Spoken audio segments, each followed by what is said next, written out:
நண்பர்களுக்கு வணக்கம். இப்போ நம்ம வந்துட்டு மாம்பழ ஜூஸ் வந்து எப்படி செய்யறதுன்னு பார்க்கலாம். இதுக்கு தேவையான பொருள் வந்துட்டு என்னென்னு பார்த்துடலாம். மாம்பழம் வந்துட்டு நான் பெரிய மாம்பழமாக ஒரு மாம்பழம் வந்து நான் கட் பண்ணி வச்சுருக்கேன். பால் வந்துட்டு ஒரு 50 பால் கிட்ட வந்து காய்ச்சி வச்சுக்கோங்க.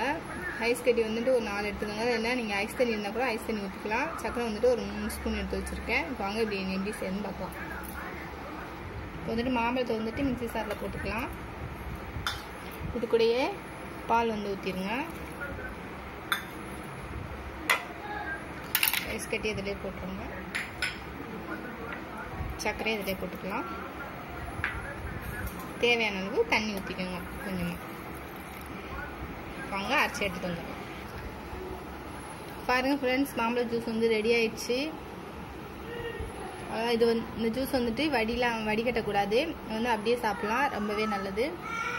இந்த வீடியோ வந்து உங்களுக்கு பிடிச்சிருந்ததுன்னா லைக் பண்ணுங்கள், ஷேர் பண்ணுங்கள், கமெண்ட் பண்ணுங்கள். Thank you friends.